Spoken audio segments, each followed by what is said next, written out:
प्रदेश भाजपा मुख्यालय में बैठक का आयोजन। प्रदेश अध्यक्ष सीपी जोशी की अध्यक्षता में बैठक है।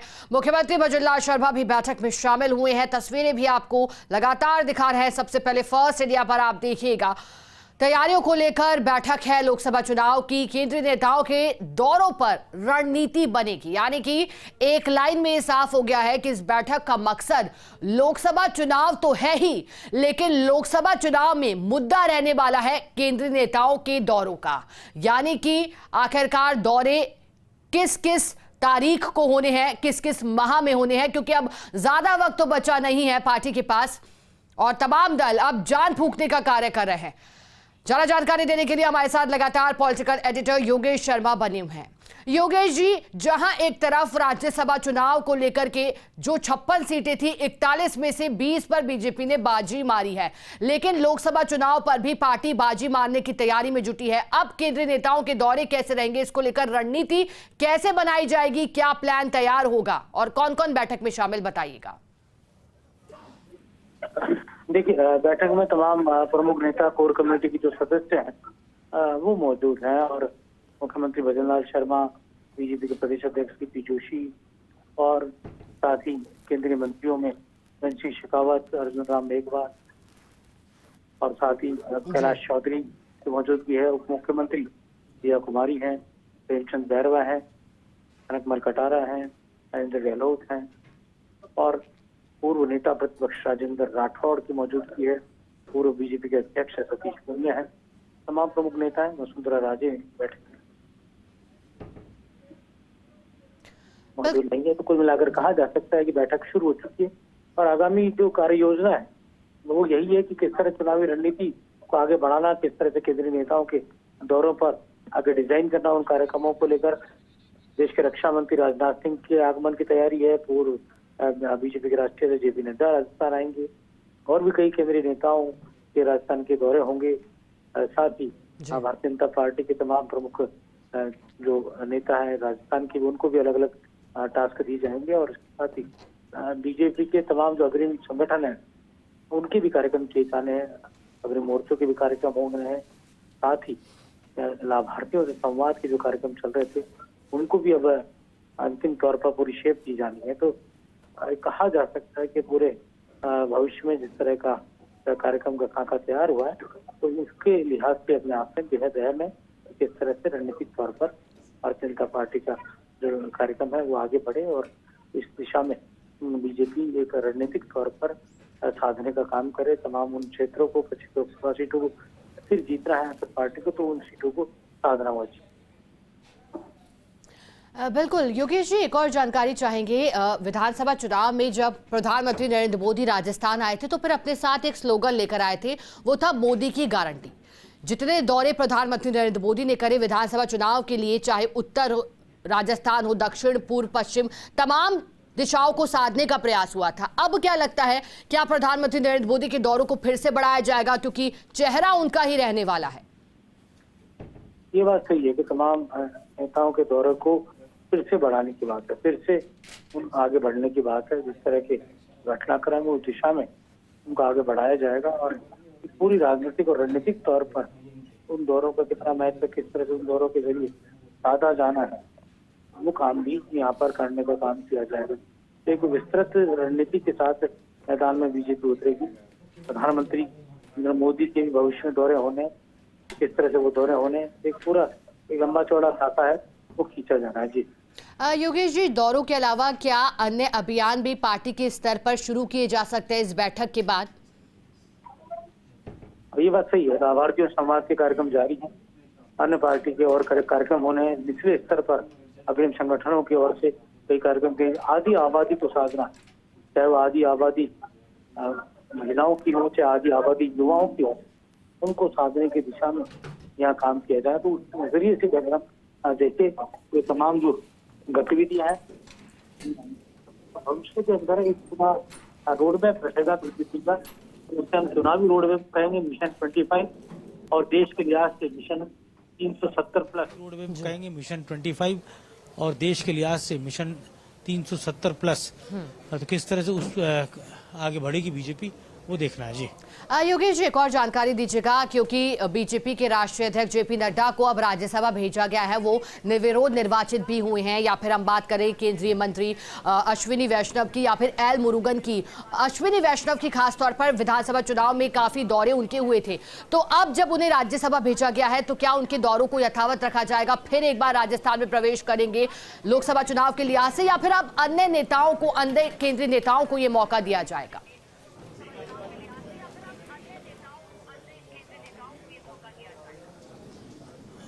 देखिए, तमाम जो प्रमुख लीडर्स हैं, खासतौर से नेताओं की उपयोगिता देखी जाती है, डिमांड देखी जाती है कि किस तरह से अलग अलग एरियाज में अलग अलग नेताओं को भेजा जाता है। तो एक पूरी उसके पीछे एक राजनीतिक पूरा एक रोड मैप तैयार होता है। तो उस लिहाज से जैसे मैंने कहा कि बीजेपी के राष्ट्रीय अध्यक्ष जेपी नड्डा राजस्थान आएंगे, रक्षा मंत्री राजनाथ सिंह राजस्थान आएंगे, और भी कई बड़े नेता, केंद्रीय नेताओं के राजस्थान के दौरे के कार्यक्रम तैयार हो रहे हैं, डिज़ाइन हो रहे हैं। उनमें नितिन गडकरी भी हैं, और ख़ास तौर से एक 25 सीटों को साधने का काम किया जाएगा।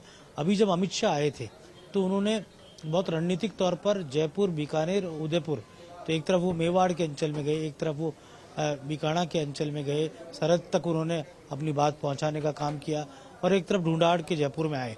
तो एक तरह से अलग अलग विधानसभा सीटों के साथ ही उन्होंने लोकसभा का एक विस्तृत खाका खींचने का काम किया। लेकिन सबसे बड़ी बात थी कि देखा है उन्होंने ये था कि जमीनी स्तर पर क्या तैयारी बीजेपी संगठन की चल रही है। मुख्यमंत्री भजनलाल शर्मा ने जो बीते दिनों सरकार में आने के बाद जो काम किए हैं, उन कामों को कितना आगे बढ़ाया गया है, वो एक बहुत महत्वपूर्ण बात रहेगी। चाहे एससीपी का मुद्दा हो, चाहे यमुना से पानी लाने की बात हो, चाहे अन्य महत्वपूर्ण जो फैसले हों, चाहे लॉ एंड ऑर्डर को मेंटेन करने की बात हो, पेपर लीक से जुड़े मुद्दों को लेकर सख्त कानून बनाने की बात हो, और इसके साथ ही महंगाई से आमजन को राहत देने की बात हो, किसानों से जुड़ी कई महत्वपूर्ण स्कीम लॉन्च करने की बात हो, और इसके साथ ही मोदी गारंटी को जन जन तक पहुंचाकर जनता के बीच में लाभ लेने की बात हो। जब तक आपको ध्यान ही है कि गहलोत सरकार के समय भी कई काम हुए, लेकिन कांग्रेस उन कामों को भुना नहीं पाई थी। भारतीय जनता पार्टी की सरकार के जो बीते दिनों भजनलाल सरकार ने आने के बाद काम किए, या और मोदी सरकार ने जिस तरह काम किए, चाहे उज्ज्वला योजना हो, चाहे वो तमाम स्कीम्स जो मोदी गारंटी के तहत है, खास तौर पर चर्चाओं में रहती है, उनको किस तरह जनमानस के बीच में जाकर वोटों के रूप में तब्दील करना।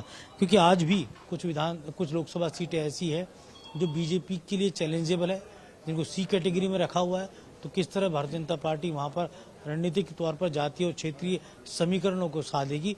कोर कमेटी का मकसद यही होता है कि एक बड़ी और विस्तृत कार्य योजना बनाकर दिल्ली तक अपनी बात पहुंचाना, और साथ ही ये तय करना कि किस तरह राजस्थान में मिशन 25 के तहत बीजेपी का भावी एजेंडा क्या है।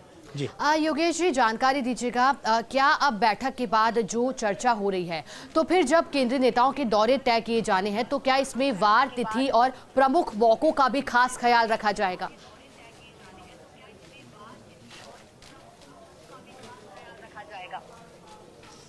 ये बात सही है आपकी कि तमाम रूट्स जो बनाए जाते हैं, उन रूट्स पे, क्योंकि मुख्यमंत्री भजनलाल शर्मा आपने देखा होगा जब से वो सीएम बने हैं तब से लगातार उन्होंने राजस्थान के अलग अलग जिलों के दौरे किए हैं, अलग अलग संभागों में वो गए हैं, और तकरीबन कम समय में ही उन्होंने अपने दौरों के जरिए छाप छोड़ने का काम किया है। लेकिन जब चुनाव होते हैं तो परिस्थितियाँ तमाम उस अनुसार होती है। लोकसभा का चुनाव होता है तो देश का मिजाज का असर भी जनता के मनोमस्तिष्क पे होता है।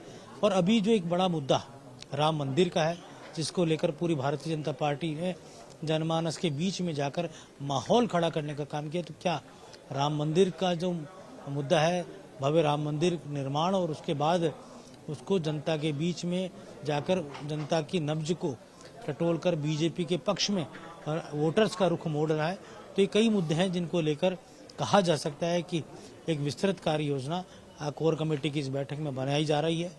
जैसा मैंने कहा, आदि आबादी को साधना, चाहे वो महिलाएं हों, चाहे वो युवा वोटर्स हो, नव मतदाता हों, तो उनको साधने का काम यहाँ पर किया जाएगा। अलग अलग तरीके से अलग अलग अभियानों के जरिए कार्यक्रम किए जाएंगे। कॉलेज स्तर तक, यूनिवर्सिटी स्तर तक युवाओं को भारतीय जनता पार्टी से साधने का काम भी चल रहा है। उस गणित में भी बीजेपी जुटी है, और दलित वर्ग और जनजाति वर्ग के बीच में बीजेपी का अग्रिम संगठन अपना काम कर रहा है। तो एससी और एसटी ये बड़ा वोट बैंक राजस्थान में माना जाता है। तो किस तरह से हाल ही में एक बड़े एसटी के नेता, जनजाति वर्ग के आदिवासी नेता को महेंद्र मालवीय को बीजेपी में लाया गया।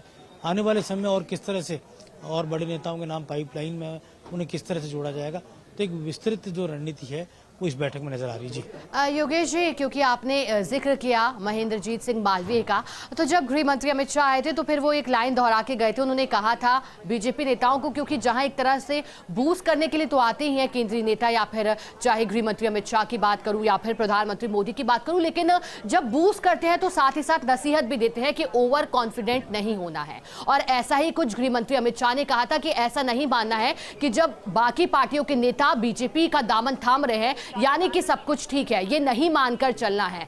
उन्होंने कहा कि पार्टी में वही जिम्मेदारी निभाएगा जो पार्टी की रीति नीति में विश्वास करेगा। यानी कि क्या संदेश देकर के वो गए हैं?